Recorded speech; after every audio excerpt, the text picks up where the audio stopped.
Hey everybody, how is it going? In a time where TV can't always bring new content, TV Fights does continue to bring you guys new content, and we have a great fight tonight. Two competitors whoever wins tonight is on their way to a potential number one contender shot with just a couple more fights in between. And let's get started by meeting both of them. Up first, we have sitting right above me on the screen, Mr. Kevin Poss. Kevin, how are you doing? I'm doing well, Aaron. Thank you. Looking forward to this match. I know we've had some things happen and had to put this off, so it's been sitting on the table for a minute. But yeah, I've been excited about it and looking forward to it. Awesome. And to my right, facing him, because organization does not matter here, we have, as I was told to say, motherfucking Matty G. How you doing? I'm doing awesome. Kevin's a buddy of mine. I like to argue TV. By the way, Aaron, I want to give you points for the dad joke right there. Let's do it. That scares me. I'm so young. But tonight, we have people here to do the heavy lifting and hard work, because if I don't have to, I'm not doing it. Up first, our first judge, Mr. Jonathan Peck. Jonathan, how are you doing? Very good, Aaron. Very good, though. I recognize these two competitors. I judge them in the matches I recall, and even one of them judged my matches, if I recall on it. And I recognize them. One of them just a competitor. The other one is Matt. But I just want to say, well, exactly. But I just want to say both of you are very great competitors right here, and I can't wait for this. And I'm wearing this French T-shirt right here to honor this TV Rights argument.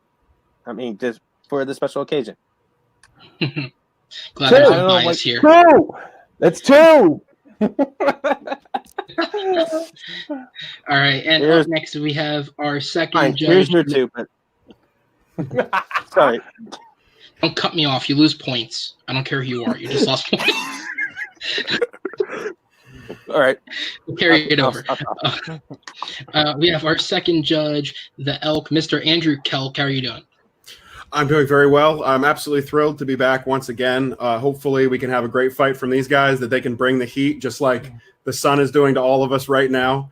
It could cool down outside, but I know they're going to give us a hell of a match today. And I'm going to try to be as fair and impartial as possible. And just to help me out with that, I've seen the questions in advance. And you guys, you might be shocked by this. You might not like it, but I've never seen an episode of Rick and Morty, so it's all down to what you guys say. All right, well, the internet's going to kill you. And following up, we have the man, the myth, the legend, JB3. How are you doing, man? I'm doing good, man. I'm doing great. I'm ready to judge. I'm ready to listen. I know both of these guys decently well. I know Maddie a little bit more, but I just want to hear good debating. Good, fair, clean, hard debating. Let's go. I'm ready. And with the Family Guy reference, we will start. So before we get into it, not that any of these guys should know the rules, but we're going to go ahead and repeat them anyways. We are going to have 4 open debate rounds today. Each person will get 90 seconds to open, 5 minutes of open debate, and a 60-second closing. Each one will have a 1-minute extension they can use at any time for their opening or their closing that they can only use once within the match.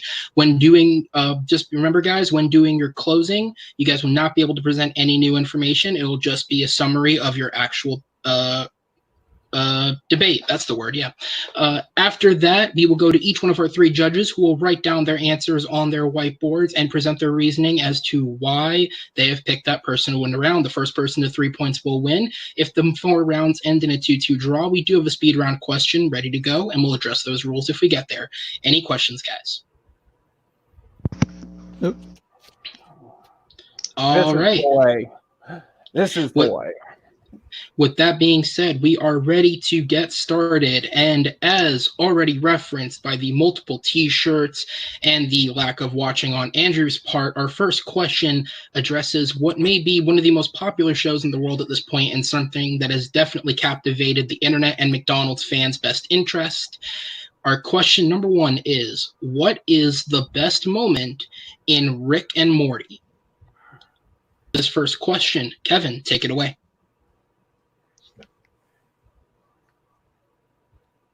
I chose Pickle Rick as the best moment in Rick and Morty. It's from season 3, episode 3. The title of the episode is Pickle Rick.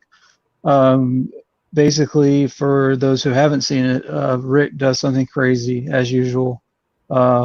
It's a Back to the Future Doc and Marty spinoff type deal. So basically, he's turned himself into a pickle. It's funny on a basic level, but then you break it down and see what it is on a emotional level and what the symbolism actually is underneath. And there's a surprising factor to whether or not you can see the different metaphors and what they actually intended when making Pickle Rick.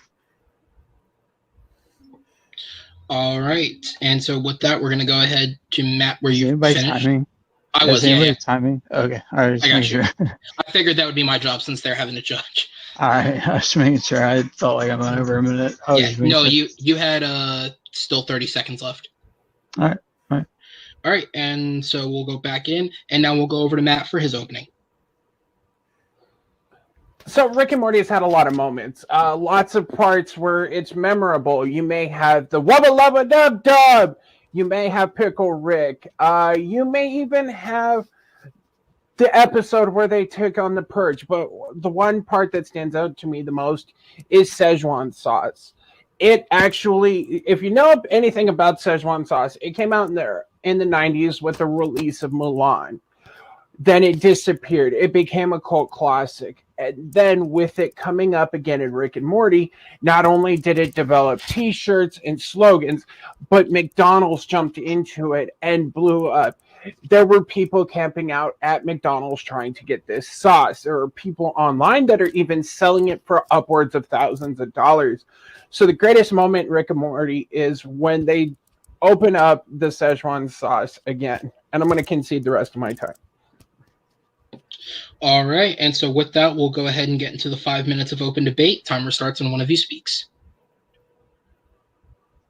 Okay, so basically, the pickle gag is funny is just funny, like I said, in and of itself, because it's something crazy that Rick would do. But when you think of it on a deeper level, it's Rick actually being pickled as an alcoholic. And it's the first and only episode where they don't actually mention alcohol or booze, and so that is something they don't throw it in your face, but if you could actually see it if you think about it. Yeah, but see, looking at it and seeing alcohol is one thing. Basically, the whole running gag is that he turned himself into a pickle. Wow. What's the point of that? What did it actually do for the fandom or the geekness in overall? Mine, on the other hand, developed clothes. It developed an actual marketing campaign to McDonald's. At the first point, McDonald's didn't know it was coming out.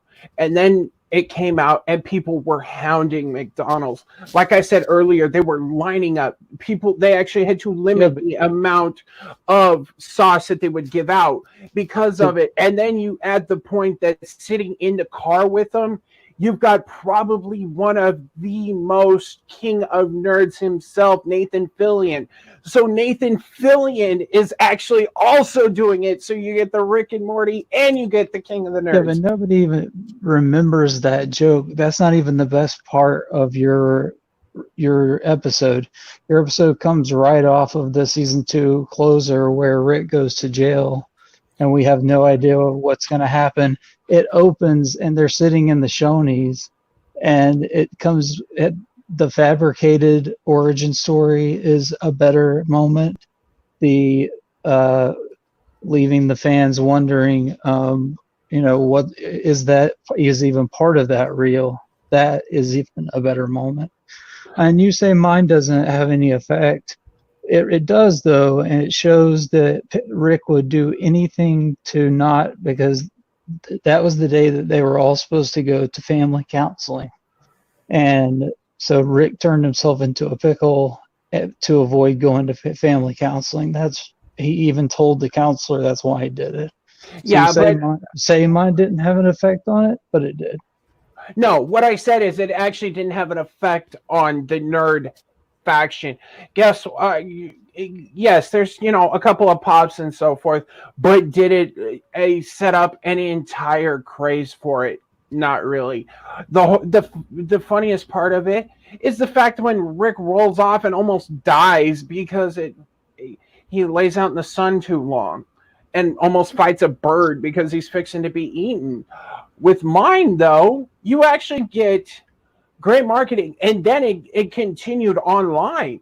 Mine actually continued online, where it was back and forth between Justin Roman as Rick and It's Justin McDonald. Roiland, and it hasn't been brought up. Who's brought up Szechuan sauce at McDonald's in how many years now? Like that peaked and then dropped immediately from the fandom of Rick and Morty. Like that's a Family Guy reference if I've ever heard one. Yeah, McDonald's got their dollar out of it, but big deal. Okay, what did Pickle Rick do outside of that? If you looked at somebody I and see asked Pickle them, Rick's t-shirts, hats. There's Pickle Rick stuff everywhere. I mean, I've even seen Pickle Rick stuff at head shops. I mean, there's Pickle Rick stuff literally everywhere you look. 1 minute warning, guys. okay. But look at it this way, though. There may be stuff here and there, but it's there. Everything is there. If you talk about Pickle Rick being in head shops, everything Rick and Morty is in head shops. If you think about it, most of the time he's drunk and fucked up anyway. So of course, they're going to use that to the people that sit around and get high or whatever, so they can market it. But what I'm saying is, though, is Szechuan sauce, it actually increased revenue for two major corporations, and it came back, and it's actually coming out again for the release of Mulan, the theatrical version, because of Rick and Morty. That is not the whole tie-in with Mulan and everything is just, it was based on just a one-liner, and it literally All built right, up and to that is going to be time on the 5 minutes. We're now going to go into a 1 minute long closing statement, and we're going to start with Matt. He says you can see Pickle Rick stuff everywhere. Well, guess what? You see Rick and Morty stuff everywhere. Go figure. Szechuan sauce brought back some nostalgia factor for everybody who's watching Rick and Morty, because the average person that's watching it was a kid or alive during the Szechuan time. So when it came out, it got reference from Justin Roiland and Nathan Fillion. They had people lining up around buildings trying to get it. They couldn't get it off the truck because, like I said earlier, the supply was so bad. They actually had to limit it.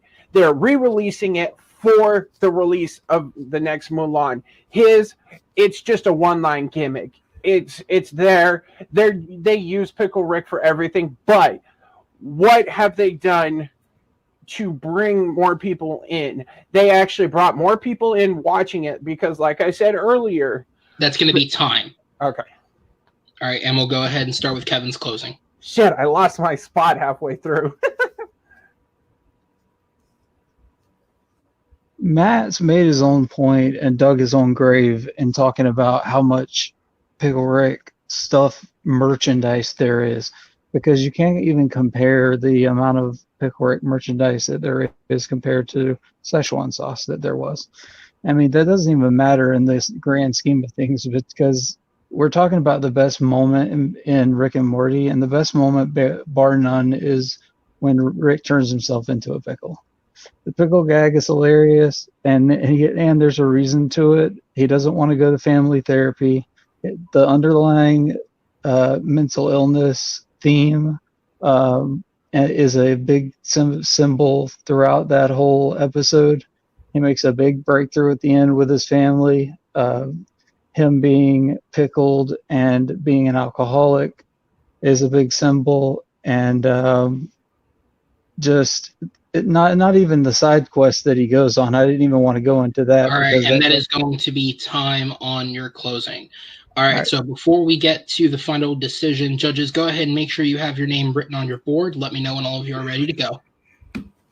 So, Aaron, while they're thinking about it, do you like Rick and Morty? Yes or no? I'll be honest, I haven't seen the whole show, but everything that I have seen from it, I really do like. It's actually probably the next thing I'll watch now that it's on HBO Max, which I just got. So it'll be nice to be able to just watch all of it in one go and see what I really do think of it. But these are clearly the two most iconic moments because before I'd even seen episodes of the show, I knew what both of these were. So I don't think there's a doubt. It's just which one of you guys got it right over the line. Judges, are we ready to go? By the looks of it, we are. And real quick, Kev, good argument. They're too, both buddy. great moments. Yeah. Oh yeah, definitely. All right, so we're going to go ahead and start with Jonathan. Who is your pick and why? All right. That's not out though. Just don't. All right.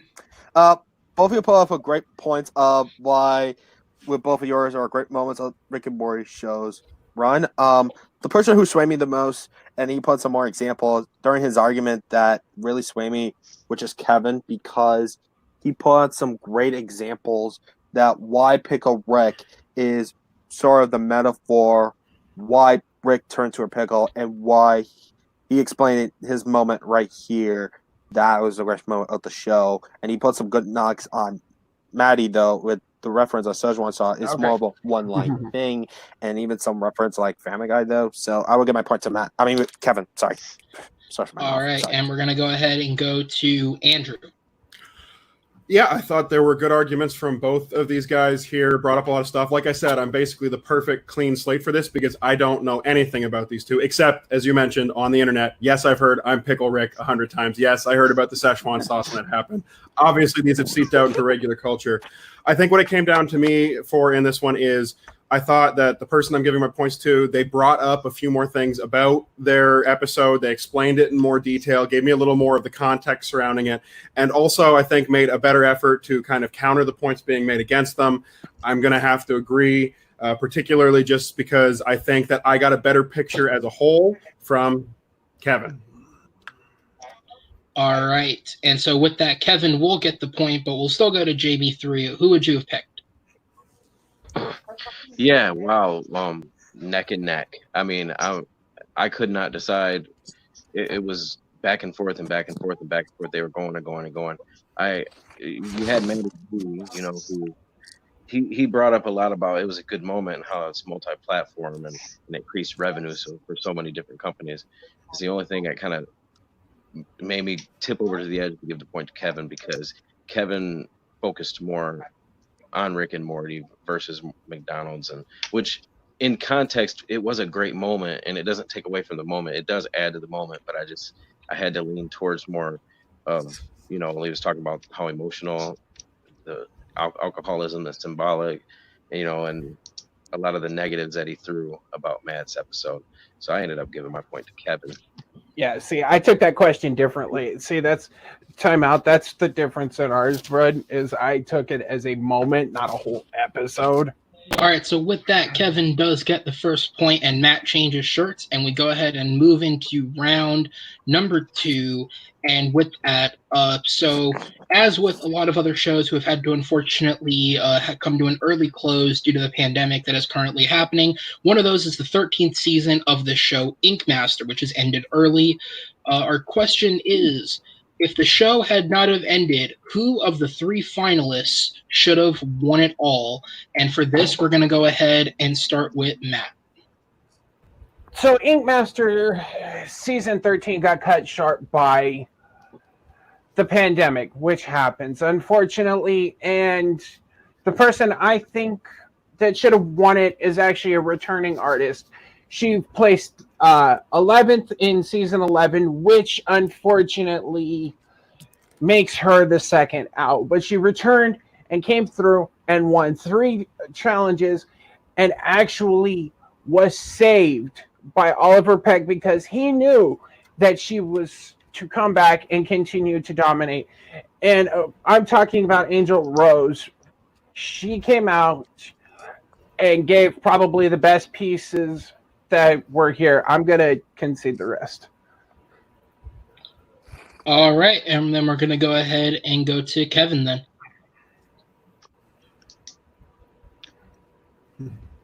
For Ink Master season 13, I chose Bob Jones. He is a 10-year veteran, but he's the only rookie in this to compete in this season, and I feel like that gives him a significant disadvantage in the competition. First off, I'll start off by saying,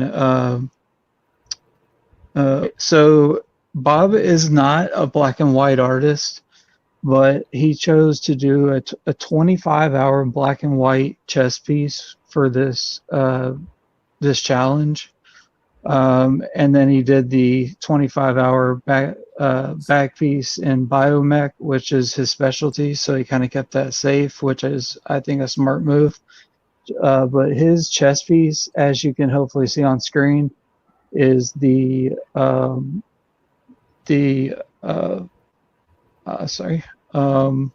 chess piece is the black and gray harpy, which, like I said, not his big specialty, but it is really spectacular with the way he uses the empty space for the lightning. And that, like I said, that's just not something that he does. But all right, and that is going to be time on the opening. However, we are very quickly going to get into your guys' 5 minutes. The time will start again once you begin speaking, and just let me know when to bring him back up on screen again. Yeah, go ahead and bring his harpy up. Gotcha. I'll go back to that. That's fine. Yeah, go ahead and bring his harpy up because I want to talk about that. That's fine. Okay, so I want you to take a minute and look at the wing that is to the right of her head. It's actually not. It's not anatomically correct. If you look at it, if it was coming off of what would be her left shoulder or right, the way it's that swooping in, man. Right, but no. Look at the claw coming off. It should be going the other direction. Look at no, Look at can the, you no. not see Hold on. this? Time out. If you look at the same wing on the other side, Okay. they're going in parallel. They should be split. Look at the two below them, the way that they're going in opposite direction. The one above her head is actually going the wrong way. And if you look just at her stomach alone, that feather that comes off, it just comes off. There's no shading or anything that goes from her skin to it. There's no shading to that? There isn't. Unbelievable shading in that. In that area where it comes off of her stomach, it would be on the left side of her. So not the side fact where that you can see the integral lines in her stomach and her breasts, and even like the down in her feathers, is unbelievable. All they are is light shading. There's no skin in her talons. Yes, there is, Matt. But then go to the other one. Then go up to mine. Look at in the talons. You can see the lines. I would love to go to yours. Don't worry. I'm definitely going to yours. If you look at it, though, they're anatomically correct. Because on yours, the position of. Want to talk about anatomically correct? Explain that. Matt's is on screen. Explain that hand. That hand is actually coming up and over. Where's the thumb? If you follow it down, it goes behind the non-cracked warrior's head and across. She's holding the tip of the sword with her what would be right hand. What is that? And they are lined up perfectly. If you actually took a stencil, they are two pictures that are supposed to line up perfectly. Let alone look at the hair. Look at the hair, the way that the hair waves and everything caresses. And the story behind it. It is a warrior looking to oneself. Okay. We have to also look at her other piece, which is this disaster. Actually, if you look at it, it looks like the guy's back vomited. Actually, if you look at it closely, in the center of his chest, it's actually coming out and breaking around him. Everything is ripping out. That's his back, but okay. That is his stomach. If you look closely, that is his belly button to the bottom of the picture, and just on the sides, those are his nipples. That is his chest. It is actually ripping out from this right here is how you do a violin piece. your back piece. It's That he did it 25 moves with the hours. man. It moves with his skin. Those are like shaded in pieces of And if you flesh. look, but if you look closely, it's not And square. They're actually sitting cockeyed. It's actually sitting up and to the right. They don't line up. So you say it goes with his what don't body? line up? Well, Your if you body look just doesn't. Does above, your body line up evenly, Matt? if you're Tattoos making a don't line up tattoo, evenly, man. this is supposed to be a straight chest, like But a suit of armor coming out. when the guy stands up, it's going to shift. It's No, not. if you It's look paint. dead It's center, ink in a if you look body. if you look dead center where it should be, it's actually shifted up. The man is standing upright, so it should be square with his body, like That his spine. okay? If you If you look at the way if his you spine guys is, think that's not square, then I don't know what to tell you. it actually isn't. If you It's look at it, it's sitting up and to the it's the right, way which is that bodies actually, are. It's the way the bodies are. But if if you you can make actually, your own decision. if you look at it, it's not. It's supposed to be he even openly said that he actually placed the stencil wrong. He's openly admitted that. Yeah, And if you look at the brown around I it, believe so. in 5 years, those are going to be gone.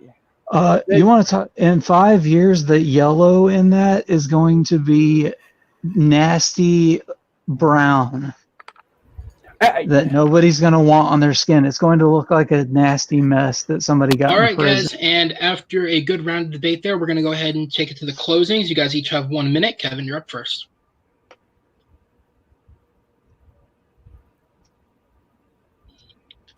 You've seen both examples from Angel and Bob, and both of their works are great. I'm not going to argue that, but Angel is just a step behind Bob, especially even in her own strength of black and white, black and gray.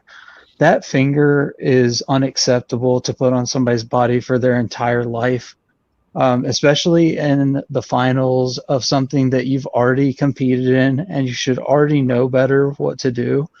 Bob Jones is just a step ahead. He's just a tier above, and he should be the winner of the 2020 Ink Master. And I'll concede. All right, and we'll go to Matt. So, like I said earlier, Angel won 3 challenges and fumbled 1 time, and it was actually on a challenge that she gave the steps to Bob. If she hadn't given him, like I said earlier, those steps, she wouldn't have lost, and Oliver wouldn't have gone, you need to stay here. If you look at the pieces, her first one is 2 identical figures sitting side by side, and they perfectly line up. Bob's isn't. The placement of that back wing is off. If it's going to flutter, it should be fluttering the opposite direction. The Biomech one, it looks like it's coming out of his chest and engulfing him. Bob's isn't. There's actually big patches of skin that aren't lined up. A tattoo needs to be technically sound, like I said earlier, and square. And that is going to be time on the closing. So before we go ahead and get to the reveal, judges, go ahead and take this time to write down your answers. Let me know once you are ready. Fuck, I should have gone 2 minutes because I had like 3 more things I wanted. All right, JV3 looks ready. Kev, great argument again. You too, man. I'm mad I forgot to bring up a couple things. All right, Andrew, you look ready. Jonathan, you're ready. All right, so we're going to go ahead and go to Andrew first this time. And just a quick reminder, guys, try and keep the reasons why brief, 30 seconds or just a little over if you can. Great arguments from both competitors here. I feel like both guys in this round were on point, pointing out the flaws of their opponent's arguments. Obviously, looking at the pieces, there were some specific things brought up, and it boiled down to that for me. I can say, outside of which tattoo I liked better, I think this one much harder than the last round, but just by a tiny bit, I think the picture was painted a little bit better. I'm going to once again go with Kevin. All right, that's one vote to Kevin. We're going to go ahead and go to JB3. Who was your answer? So yeah, it was another very close round. Everything they were talking about, from my ears, from what I was hearing, everything was matching up at first. Very, very close. But towards the end, I thought that Matty G, he doubled down on a lot more of his topics, and a lot more of his reasons, more towards the end, and that swayed me towards Matty G at the end. So I had to give my point to Matty G. All right, so it's 1-1, which means, Jonathan, you are the deciding vote. Where is it going? Oh man, I have to be the bad guy here today. Mine. Okay, I'll just gonna keep it short, sweet. My point will go to Matty G because he pointed out some things that and Angel Rose could have won the entire season, and he put out some great points that why she would have won it, and Matt put out some great counters to Kevin's with Bob Jones, and I think he put up a better argument overall, so I'll give my point to Matt. All right, so after that, the score is now 1-1. This is still anybody's game, and with that, we're going to go ahead and get into question number 3. We already talked about one TV show that captivated everyone, and now we talk about a much more recent one. With the success of the documentary show The Last Dance, what sports franchise should get their own ESPN documentary miniseries? And we're going to go ahead and go back to Kevin to start. A minute and a half in opening.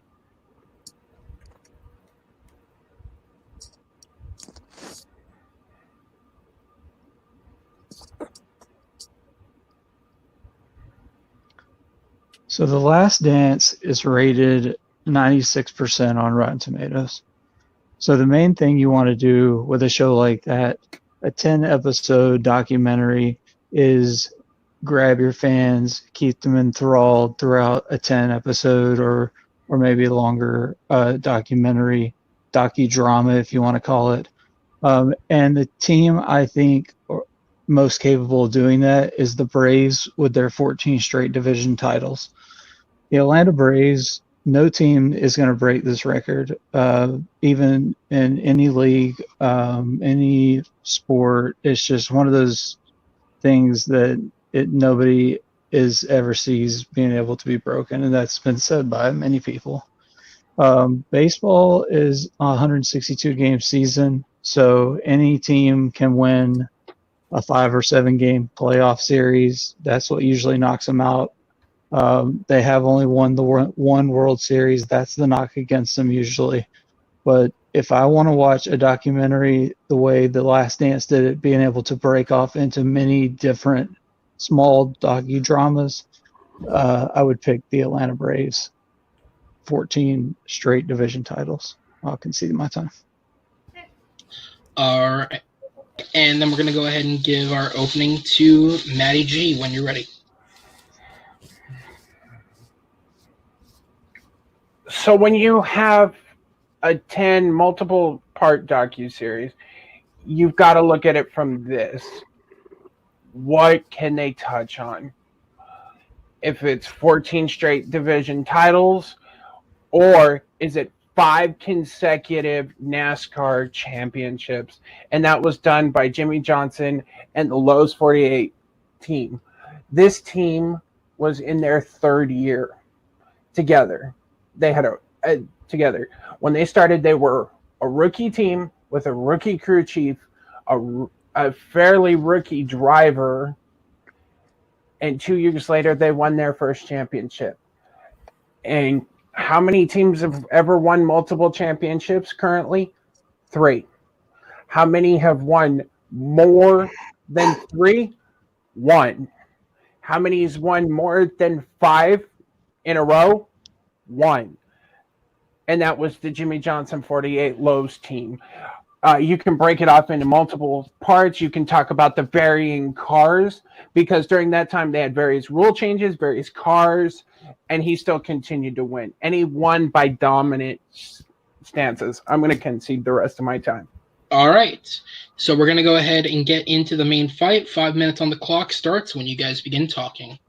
You brought up my first point, Kevin. You brought up my first point. How many World Series did they win? One. That's great. I'm glad I brought up a point for you, Matt, because you didn't bring up hardly anything. You brought up a bunch of numbers, and I brought up the one that you didn't. 0. How many teams have won 14 straight division titles? 0. Even your guy hasn't won 14 straight cups. Sorry. So anyway, I can break up mine into different episodes because we had one manager throughout this entire thing, Bobby Cox. The other 29 teams in baseball employed 149 managers. That is incredible. Now, I could turn this easily into a sports argument because that's how it looks like it needs to be turned into. But let's bring it back to what it is at the core. It's a TV argument. What puts asses in seats and what puts eyes on the TV? And from this standpoint, the Braves were exposed on Turner Broadcasting Systems, TBS.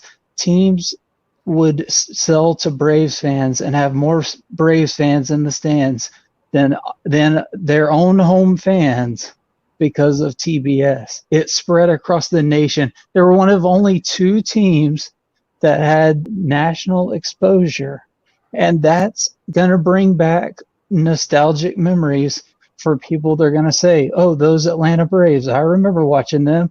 I remember them, all those homegrown farm boys that came up through the minor leagues, and they won that World Series, and they won a bunch of National League Championship Series and all those division series. Okay, you say that though, but let's look at mine then. You want to bring that up? We had a rookie crew chief. We had one crew chief. Do you know in NASCAR the average Jimmy Johnson? If Jimmy Johnson was a beer, this is my turn. You got turn to talk. Now it's my turn. Jimmy came in, ran a half a season, won his first race. We could actually make part 1 of him coming up to the team. Him and the crew chief. Guess what? Recently, do you know that there are more eyes on NASCAR than there actually is when baseball's on regular TV? There are more eyes on NASCAR. As a matter of fact, right now, NASCAR is the only sport running. Guess what? They're having 3 to 5 million. We're not having the art. It's not. No. Okay, you just got to talk, so I get to talk again. That's what a debate is. So you don't get to make a bunch of arguments in one, and then me make an argument. Sorry, that's not how it works. But Jimmy Johnson is the epitome of boring. He's not polarizing. He's not controversial. If he was a beer, he'd be the foam on top of a Bud Light. So, dude, he's too cool for school, man. Great, he won 5 fucking championships, but he's fucking boring. I would fall asleep during the first episode. I'm sorry. Thumbs down. He is actually the Braves had a fire at their stadium during the World Series. Fred McGriff comes over from San Diego. They win. That's a fucking awesome story to tell in a nostalgic Braves documentary. Not your boring, let's drive in 400 left turn circles. Drama. All right. Now I'm going to cut in. 1, this is actually, they have, you're talking about something that happened once. They ran it. Guess what? This was historic. The average team has never had won multiple championships back to back. 1 minute warning. 5 times. They've actually done it for a total of 7. So if you really wanted, they could do the whole thing. But they focused on 5 in a row. There were 3 championships that all he had to do was turn the car on to win it. Your Braves, most of the time, didn't do anything. They won the title. Dude, like in 97 when the Marlins won, they beat the Marlins in the season series 8-4. So you see what I'm saying? Baseball's a marathon, not a sprint. Yes, they can lose. Win a championship. Did they bring that cup home? No. Dude, you're okay.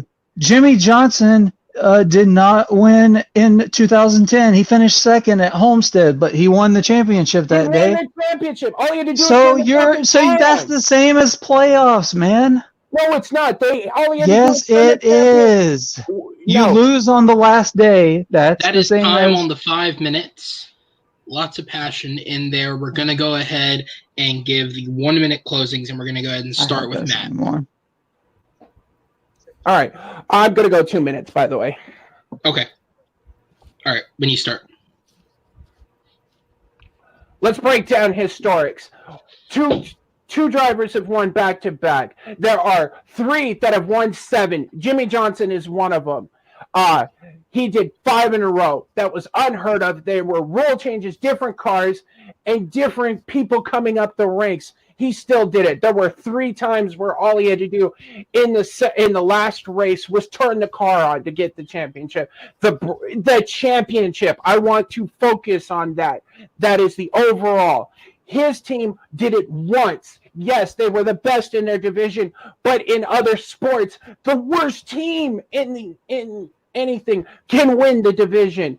But we're talking about something you would get to this point and then it would be over. Jimmy Johnson, you could look at how he came up and then getting into Rick Hendrick, stepping into that car. He is the only driver in NASCAR history to run while he's doing that, the same main sponsor, the same number, the same crew chief, the same people working behind him. The Braves had to bring in multiple people. They couldn't finish out the winning. Jimmy Johnson, 5 consecutive championships. You could look at the various cars, the various rules. And again, he brought home the title. The Braves did it once. That is like, so I'm going to concede my time before I say something I shouldn't. All right. Putting that extra time to good use anyways, we're going to go ahead and go to Kevin. 1 minute closing. I guess I'll go ahead and use my 1 minute. All right. 2 minute closing then when you're ready. So he just told you basically the entire docuseries, so you really don't need one for Jimmy Johnson anymore. So I'll pitch to you the Braves 14 straight division titles docuseries. So Matt just told you basically the entire story you need to hear about the Jimmy Johnson story. So there's no need to produce one of those. I'll now pitch you the Braves 14 straight division titles docuseries. So Ted Turner Broadcasting during the 1990s was a really big deal and was able to communicate with America. And that's what this boils down to. It doesn't boil down to who's the better team or who's the better this, better at that. Comparing baseball to NASCAR is stupid. That's not what we're here to debate. We're here to debate what documentary would be better, what would be more like The Last Dance. And I think the 14 straight division titles, there was not, what Matt said, a big turnaround. There was constant. The only person on that team that was not from the Braves farm system throughout those 14 division titles was Fred McGriff, the one that I mentioned. And Bobby Cox was the only manager, like I said, and the other 29 teams had to get 149 managers. That is a crazy stat.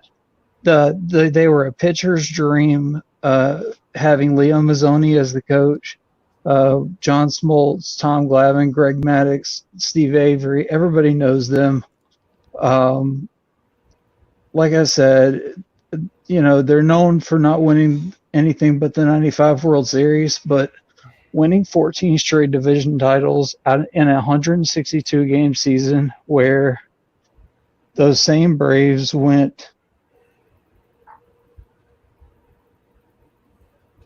they won 100 games. Okay, now that's bringing up new stuff. Okay, and that actually we're 3, 2, 1. That is actually time on the thing. So, all right. So that'll be it on closings. Definitely a heated round. Definitely a big decision to be made here. So we'll go ahead and let the judges make those decisions. When you guys are ready, just be sure to let me know, and we'll go ahead and get started revealing. JV3 is ready. No hard feelings, brother. This is just debate. No hard feelings. You're still my boy. I got you, man. Yeah, just no hard feelings. I still love you, brother. Same here, bro. It's just this is debate, so we're gonna get a little heated. I mean, we're talking about my boy here, so you know. All right, and I know JB3 is ready. Are all three of you guys ready to go? I am ready. All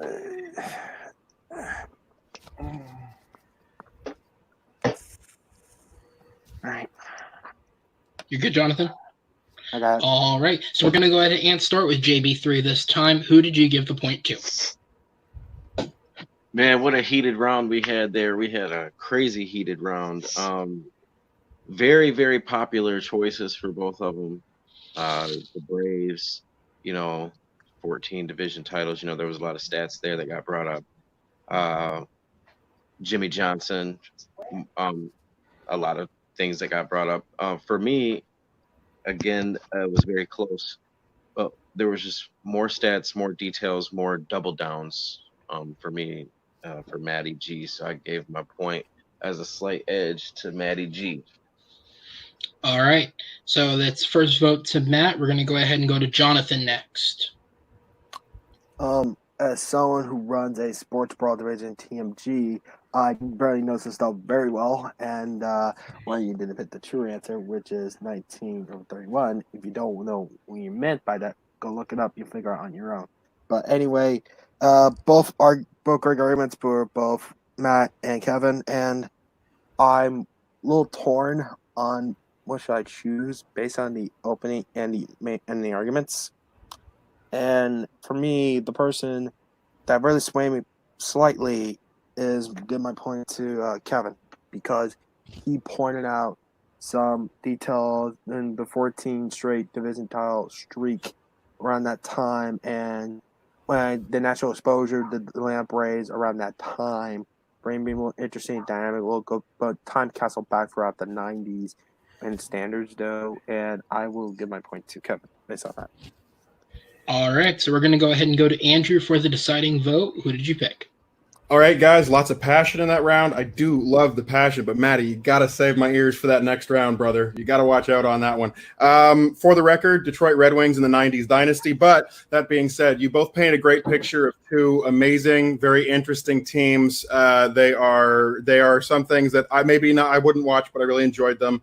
I felt like the counter arguments were actually a bit weak from both competitors here, unfortunately. The idea that an underdog team who can't quite close it out not being boring, I'm sorry, I saw Moneyball. That's just not true. It's not boring. The idea that NASCAR is something no one wants to watch, and just because he told us his story doesn't mean it can't be expanded to something. Again, I don't think that's a really good knock on anything. So in the end, I just had to go with the person who tried the hardest to knock down the arguments, even if I don't think it totally succeeded. I'm going with Matty. All right, so a passionate, close round from both competitors, but Matty is going to take that point, and he does go up 2-1. But it's not yet over, though. We still have one more question and a speed round if need be. And for that, we are going to go on to our fourth question, which is inspired by the release of, for Schmodown fans, you will recognize the name Brad Gilmore's new book, Back from the Future. Yeah, buy it. On every platform you can buy online, and God forbid, help your soul, real bookstores if you still go there. Our question today is, what is the best TV series of the 2010s that centers around time travel? There's some great, interesting picks here, and we're going to go ahead and give the minute and a half openings to start with Matt. So when you think time travel, of course, your mind goes straight to Doctor Who. Unfortunately, yeah, if you look over here, yes, I have a Doctor Who poster, but that wasn't included. But when you look at a show, you look at something that's world-bending, world-opening, and something that takes something we already know and love and expands upon it. DC's Legends of Tomorrow did that. It took the characters that we already knew from the Arrowverse and gave them their own thing. Whether they go back in time and stop somebody in the Ming Dynasty, whether they go to the future and meet Oliver Queen 40 years in the future, it doesn't matter. They can take everything and move on with it. They expanded the Arrowverse. You can actually meet characters in their future lives. If somebody gets tired, you can bring somebody in. They did that with John Constantine. So with that, it's a world opening to the Arrowverse, and of course, like you said, time traveling and going to future and in the past. I'm going to concede the rest of my time. All right, so then we're going to go ahead and go to Kevin. For my time travel show in the 2010s, I chose Timeless. It's a show about a stolen time machine. There's a history professor, a soldier, and an engineer, and there's a bad guy that they have to catch. The thief of these there's some plans that it's kind of a spy-ish show, which keeps it interesting because as they go backwards through history, their past actually affects the future in small ways. So they have to be very careful not to affect the future. It stars Matt Lanner, who is from Clone Wars. Abigail Spencer is in Suits and Grey's Anatomy. Malcolm Barrett in Better Off Ted Preacher. Patterson Joseph from Nevermore, Noughts and Crosses, and Matt Frewer, who is Moloch in Watchmen, is a frequent cast member. I'll say more in my 5-minute debate. I'll relinquish my time. All right, and as we prepare 2 great shows, the final 5-minute debate, gentlemen, first one speaks, your time starts. Kevin, question. How many times has Timeless been canceled? It's been canceled twice, but But do you know what it would take for a network show to be brought back this day and age by the fans? It's super hard, Matt. And that show got brought back. It didn't get cut because it sucked. It got cut because of budgetary reasons. And it got cut because it's under a lawsuit because of a stolen idea. And that lawsuit is planned to be thrown out, but that's beside the point. What my point is, right now, you're saying that it's because it's been canceled twice. No, it can't been canceled because of budgetary reasons, but the fans have petitioned twice to bring it back and have brought it back the second time for a 2-part finale. Exactly. 2-part finale. Yes. But it's been canceled twice in something that, yes, it can be brought back. But guess what? You just shot yourself in the foot right there. It can't be because, like you said, it's in court. So even if the fans sent out a 3rd petition to get it brought back, they can't because right now it's in court, just like you said. With Legends of Tomorrow, it takes these characters that we know and love from the DC universe and bring them together to it basically replicates what Doctor Who did and increased it. We have superheroes that go through time. We can go back. You have a superhero show, but the time travel part of it sucks. It's a cool superhero show. I'm not going to deny that fact, but except for the action part of it is cool. But when you get to especially like the Marie Antoinette and stuff, like they just change history and there's no change in the future. Like they think there's no effect in the future. But so one small change in Timeless affects the future, and that's how it really would be. Yeah, that's a debatable fact. But you look at it, you already said it. It's a good superhero show. So we can take these heroes and in one episode, we could go back and have them stop Al Capone because he's being helped by who cares? Lex Luthor. It's not planned the best show. It's what is the best show. So in the pilot of my show, they go back to the coronation of King George VI and Queen Elizabeth.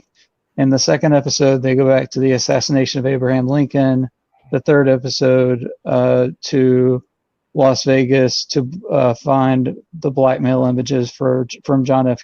Kennedy and his mistress Judith Campbell. All these are tied into the plot, and it builds onto it. People that they meet along the way are brought back, but there is a plot that carries on through. where they're chasing somebody basically throughout history and throughout time. Guess what? Legends of Tomorrow did the same thing. They actually did it, and it succeeded, and it continued. Your show got canceled the first time because the people wanted more money. Because Hey, DC is on your show. Come on. You have talked this whole time. Okay. You really have talked this whole time. My show picked up where Arrow ended that season and continued it. It brought people back that we wanted to see. If they hadn't, they wouldn't have been able, they would have gotten lost in the shuffle. They got their own show. Because of this show, they went through time and brought Constantine, a fan favorite, into the fold. People were petitioning. They wanted this just as much as the Snyder Cut. They wanted to see Constantine back on TV. So what did they do? They went in and found a way to bring him into the fold. You talk about your first season was them following somebody. Guess what? That happened with Hawkman and Hawkgirl, where they were being chased through. They were chasing somebody through time who was going to destroy the world. It's the same show. Yours didn't cut it. So in one of my episodes, they have help from Ian Fleming, and they find out who he is, and he actually plans to abduct Werner von Braun, and it inspires the James Bond novels and James Bond films, so I think that's kind of a funny callback. I'm not going to get into this ridiculous debate about your stupid... That is going to be time. So we're going to have a 1 more minute closing for each of you. Kevin, yours is up first. All right.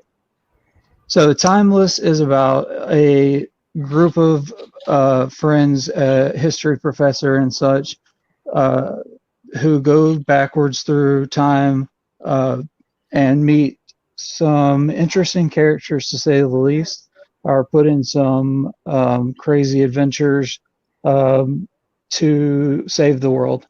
And it's historically accurate.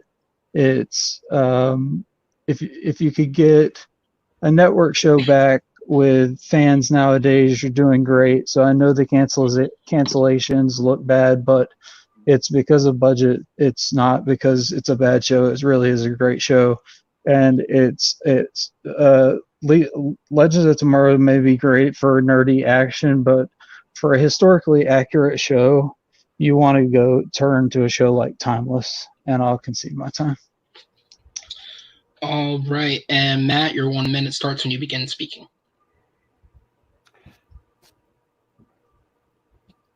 We're living in a pandemic. The world is falling apart. If we wanted something historically accurate, we'd watch the History Channel. We watch TV to go into a different world.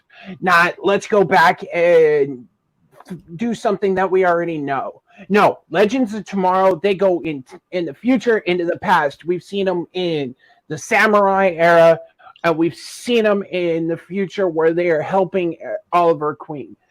They can continuously bring people in and out. It is still running, I mind you, and it is continued. He said that the fans petitioned twice to bring it back. Well, guess what? Apparently the second time it didn't work, did it? They got cut, like he said, for budget. The people wanted too much money, and NBC knew that it wasn't worth the risk. They brought him back for a 2-part finale, like he said, and it's off the air. Mine continuously does. The fans petitioned and complained that they wanted to see John Constantine. What did they do? They that is going to be time on the closing. All right, so we're going to go ahead and give a minute here for our judges to make their decision. Once again, great and passionate arguments. These last 2 rounds have really brought it. You guys are both doing a great job.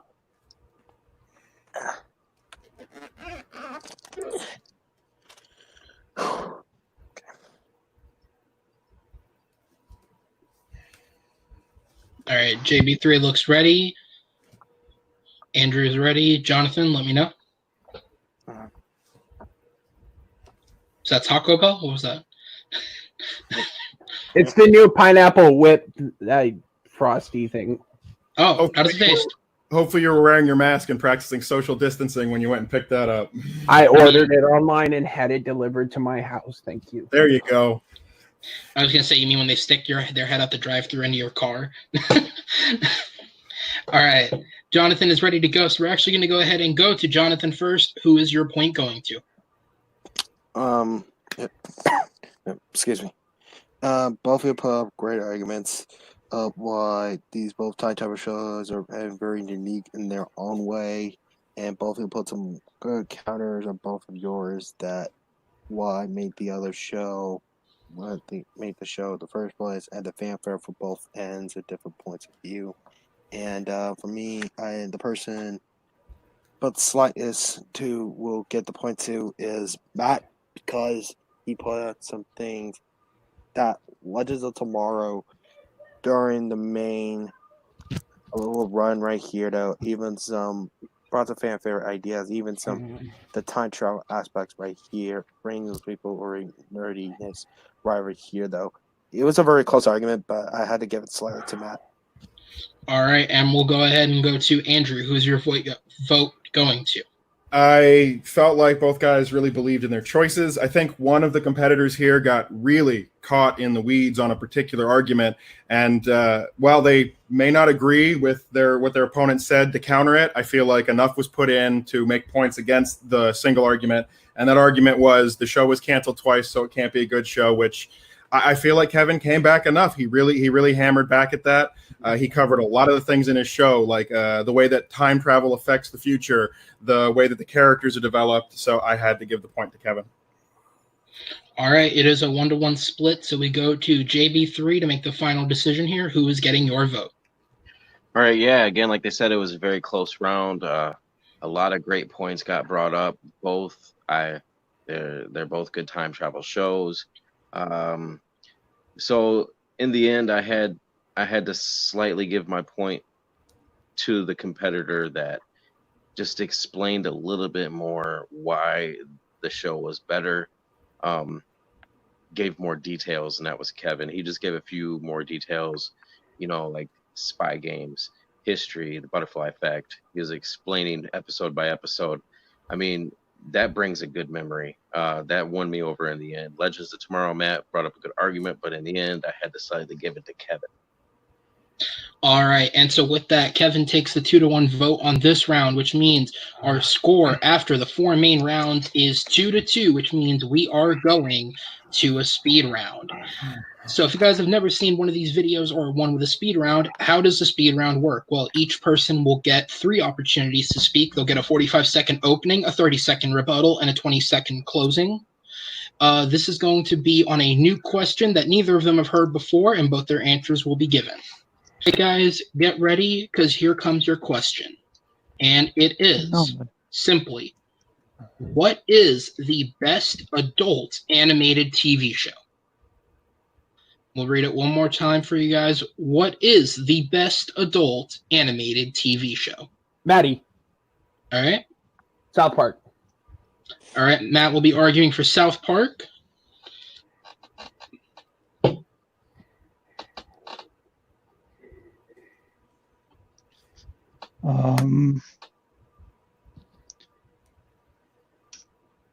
I'll double down on Rick and Morty. All right, bringing the show back up. So we are going to have a fight of what's popular now versus the long-standing. South Park versus Rick and Morty. Matt, as you answered first, you will be going first. So I'll go ahead and pull up your first 45 seconds for an opening. Where is it? There we go. Your time starts when you begin speaking.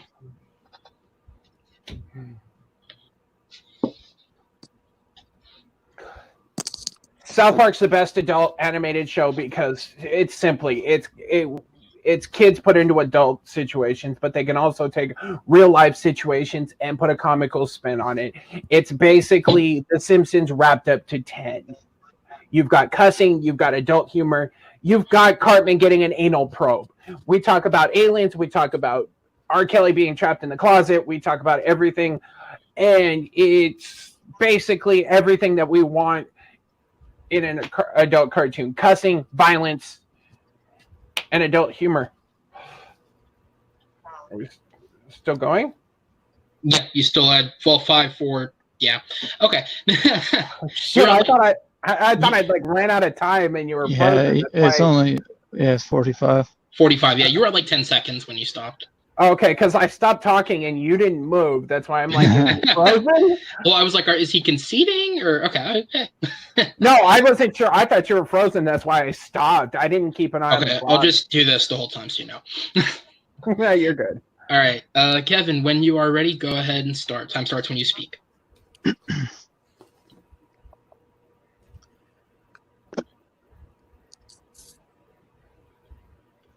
Rick and Morty really redefines the concept of what irreverent humor is.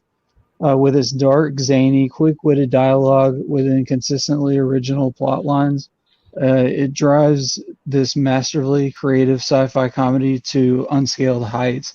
It's different from previous comedies and adult TV because it can be aimed at a certain demographic, as I brought up before in the Pickle Rick argument, where it's aimed at a certain just general humor, or it can be aimed to a deeper it may touch a deeper person like an alcoholic. Time. All right, so we're going to go ahead and go into the 30-second rebuttals now. Matt, we'll go back to you. Time starts when you speak.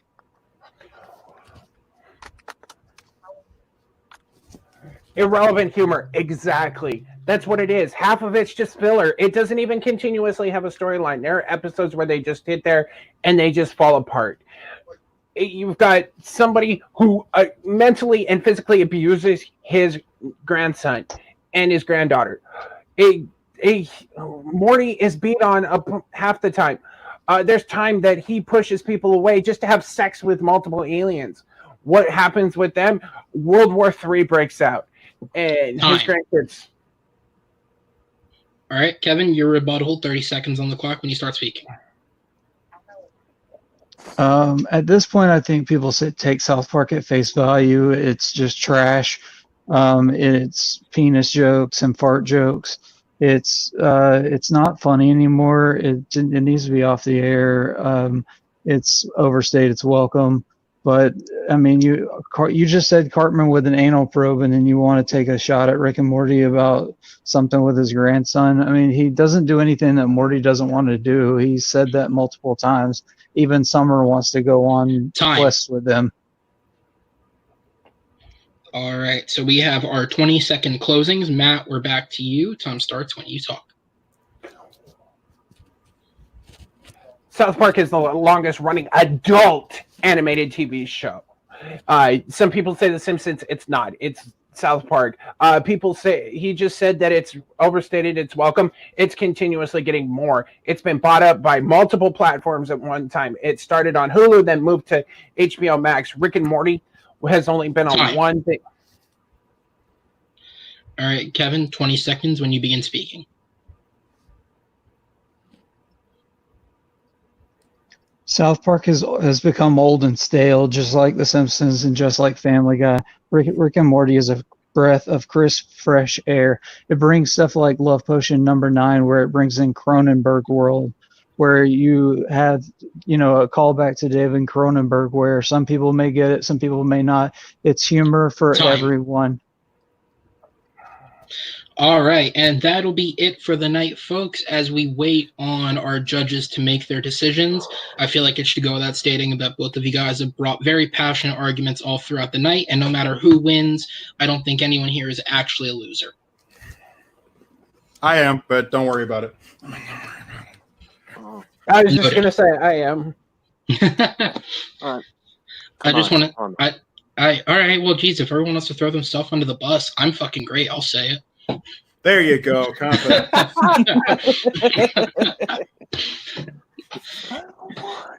Gosh, you guys, I tried to be nice. You guys brought the bus and put yourself under it. Yeah, pretty much. I just want to say I'm glad I don't have to judge this question. I have a very confident answer that is so different from both of you guys that I don't know how I would have. Same. Yep. I almost went something else, but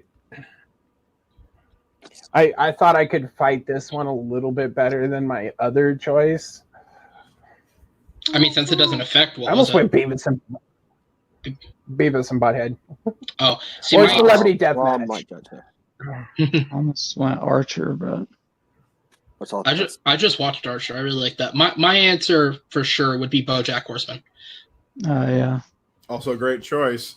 All right, my- JB I've is never ready. seen it all the Andrew's way. ready. Jonathan, are you ready? I Sorry to hadn't cut seen that it all off. the way Yeah, through I yet. got my right. All right, so all three of our judges are ready. This is the moment you guys have all been waiting for. We're going to start with Andrew. What is your choice for the winner here? I'll go quick. It was a speed round. I feel like there were some attacks, some similar ones at both shows. I really, because it was such a short round, I was counting up how many positive points were put out versus how many negative points, how many arguments were countered. And I ended up with a 1 point separation between the two when I balanced it all out. And with that, I'm going with Kevin. All right, the first vote goes to Kevin. JB3, on your end, who is the point going to?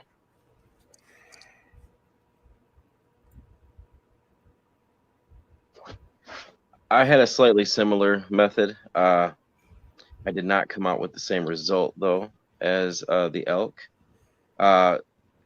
They were very much tied for me. I actually came out with the tie and the point thing that with the things, but the what got me more than anything was the time spent. South Park has spent a lot of time, and Matt brought that up, and that really sold me in the end.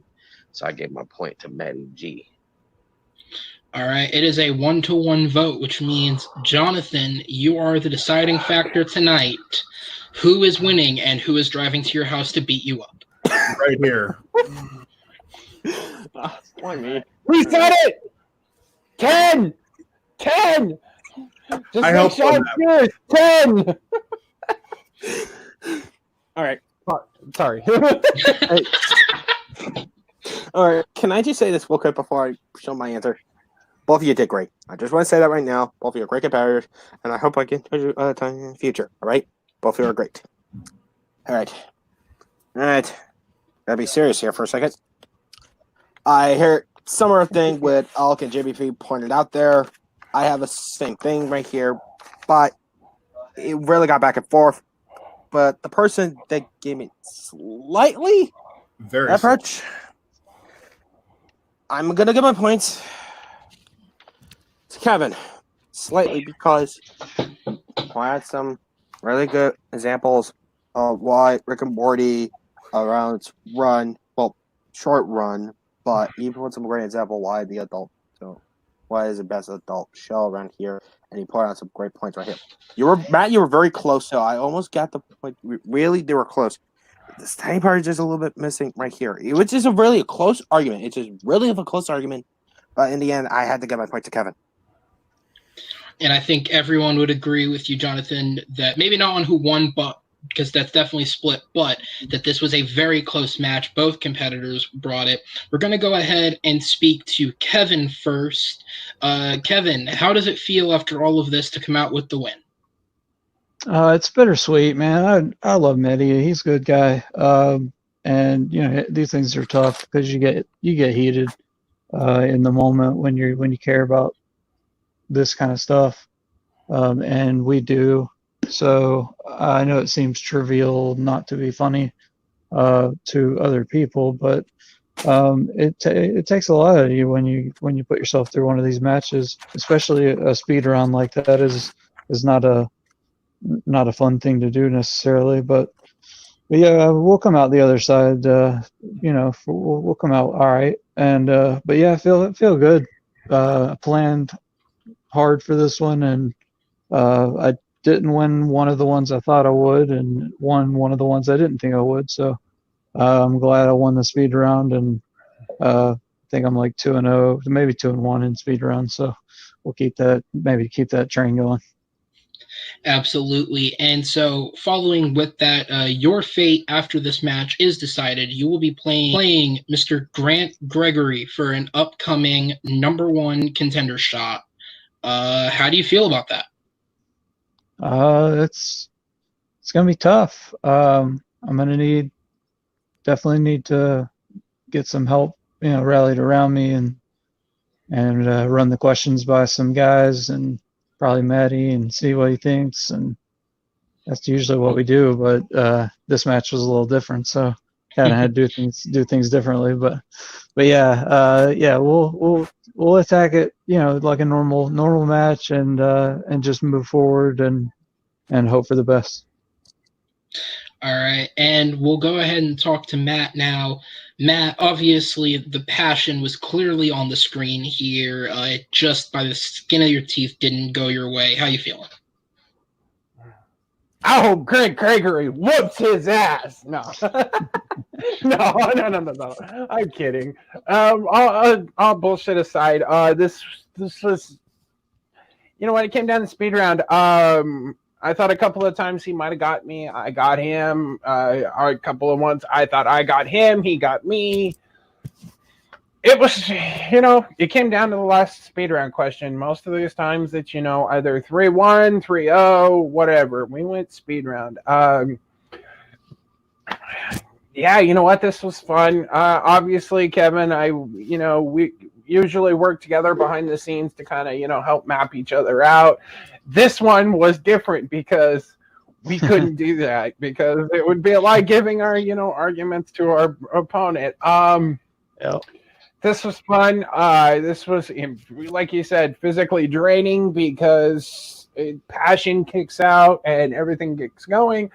But Kevin, congratulations. You're moving on. Great fight. Thank you. Thanks, man. Absolutely nothing but passion and respect here from everyone. So as we come to the conclusion of this match, we'll go ahead around to all our people, get all the plugs in. I'll go ahead and start with Andrew. Where can the people find you? Guys, thanks so much for having me, and great fight to Kevin and Maddie. Guys, you did an amazing job. It really did come right down to the wire, so thanks so much. It's been a pleasure. If you want to check me out, I'm available on Twitter at KelkAndrew. That's KELK Andrew.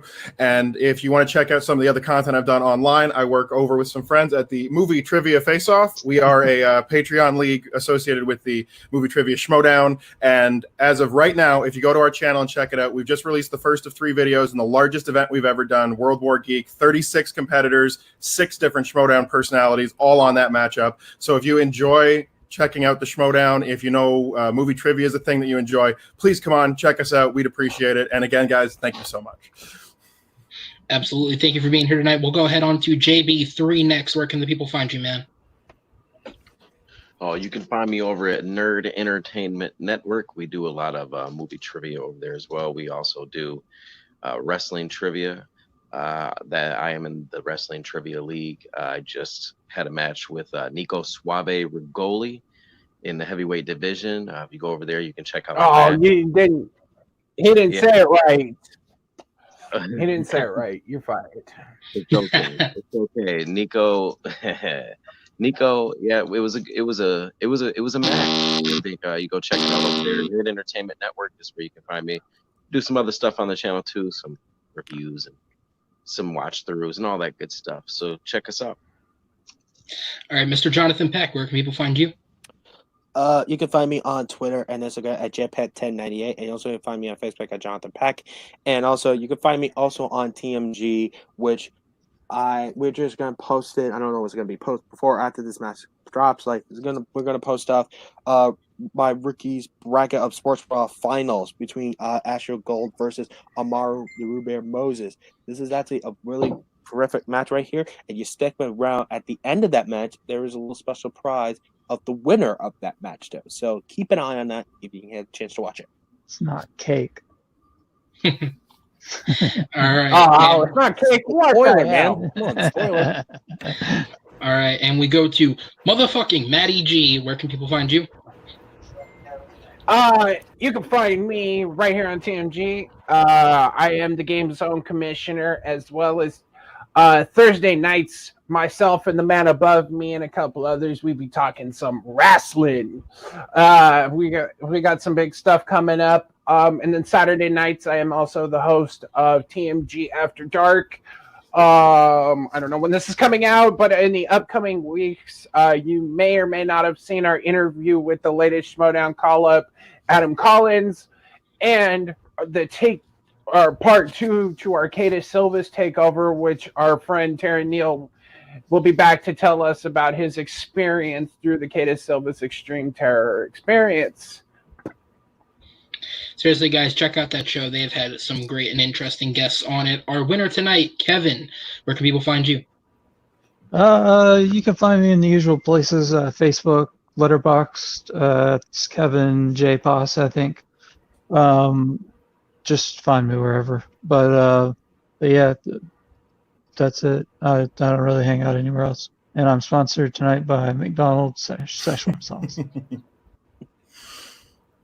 All right, and you guys can find me on Instagram at Aaron T. Canole, and hopefully back here hosting more. It is an honor to be back with you guys, and it is an honor to be a part of making videos again. This was really, really fun, guys. Thank you for everyone involved. Thank you for everyone watching, and be sure to check out all the other amazing content posted almost daily on the TMG Entertainment channel.